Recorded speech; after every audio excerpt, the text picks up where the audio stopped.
Hello, I'm your superhero critic, and please forgive me on the lateness of this video.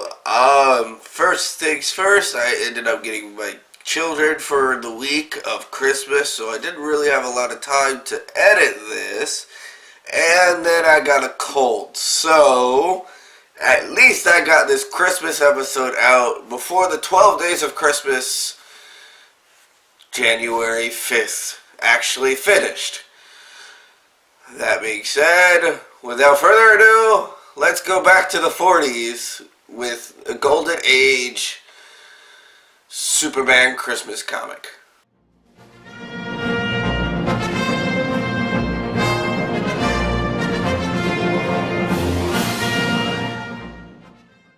The cover is as basic as you can get, with Superman holding Santa in the air while it looks as though they are dropping presents into a home among a boring yellow background, and one of the unique things is that since it was a mall handout, the cover changes with a white box based on which store you picked it up from. Yuletide, period of gaiety and goodwill among men. It seems hardly possible that anyone could be so mean as to sabotage such a beloved event.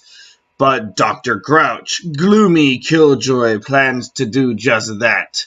And it remains for Superman to demonstrate that though scoundrels may seek to undermine all that Xmas signifies, the triumphant spirit of Christmas shall exist eternally. These people would like to beg to differ. We open at the Daily Planet, and Perry gives Lois and Clark an assignment to write about the Christmas activities going on. But while Clark ogles the train set, the two meet a small child. "You say your name is Billy Connolly, and you live on Drake Street? I'll see that Santa doesn't forget you." No, Clark. No, he did not say that. You are creepy. Quit it. The two tell Perry their idea of promoting a Toys for Tots type of donation, and Santa then reads about it in the newspaper. One of the funny things about this is, A, Santa exists in the DC comics. So that means he knows about everything that's going on. And B, in Marvel Comics, he's one of the most powerful mutants.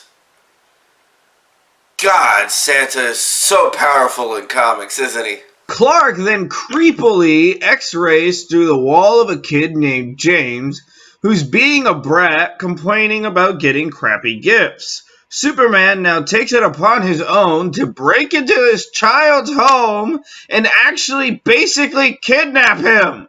Okay, that is officially it, Superman. I'm putting my fist down. Not only do you randomly know children's names, but now you know where they live and are creepily taking them out of their houses? You aren't some disturbed Jack Frost. You are fucking pedo man, and you're disgusting. Superman then brings James to a little girl's apartment and shows her being happy with the little she has. But like a rich politician, he doesn't understand how someone with very little, or in Billy's case, nothing at all, can be happy. If this kid's attitude doesn't change, we're probably gonna have another Trump on our hands, so grab him by the pussy! Meanwhile, in the North Pole, on a very phallic spaceship, we meet our villains, Dr. Grouch and Mr. Meanie. Cause you know, asshole Austin was already taken. They are at Santa's workshop to put him out of business and try to turn Santa's shop into a company, but the Jolly Man gives his answer by having his elves shock him with an electric rod. They got attacked in the butt by elves with rods. If you don't get the sexual innuendo here, I'm sorry. The two leave but are pissed at being turned down, so they head to the Daily Planet, where they gas Lois and Clark and decide to set fire to the toy department. Clark then gets up from his fake unconsciousness and puts the fire out before Lois comes to, and he fakes being weak. Thank you for helping me up. I'm okay. While Lois tries to follow the villains, they notice that the Daily Planet has fucking cameras in every room and Meanie thinks they are licked. And now I'm never going to get the thought of licking an old man out of my head, and now neither will you. Our villains get to their ship while sounding worse than the Burgermeister when it comes to toy hatred, and they begin gassing elves and destroying toys.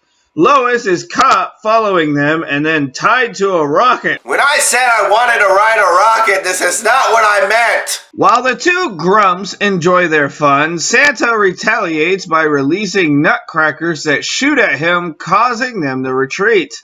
Superman realizes Lois is taking long and uses his supervision before saving her life. Again.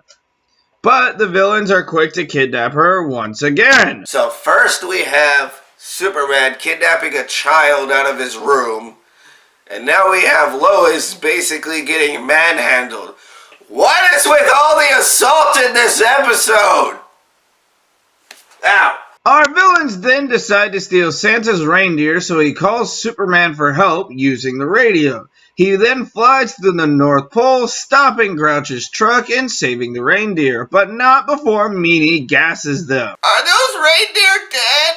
Superman says enough is enough and tosses Meanie into Santa's sleigh and does all of Santa's work for him before tossing Meanie into his own home.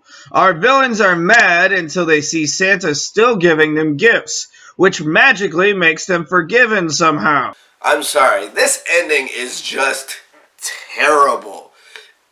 1 second they're trying to destroy all the happiness on the planet, and then the next, all is fucking forgiven. Like, no repercussions, no nothing. Like, at least get them fucking arrested. God. And finally, Lois stupidly forgives Grouch and Superman flies them home. Our comic then ends with James making a donation and Superman makes a public service announcement. So, there you go. This comic, it's weird.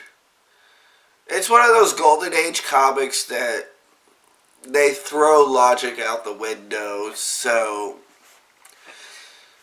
what more do you expect from the Golden Age? That being said, thank you for enjoying the final episode of Season 5 of my show. Next year, we're going to have a lot more planned. I hope you enjoy some of the incredible and some of the mighty things that I'll be bringing to y'all. And as always, I'm your superhero critic, and I'll stay super, even in the year 2019, as long as y'all stay awesome.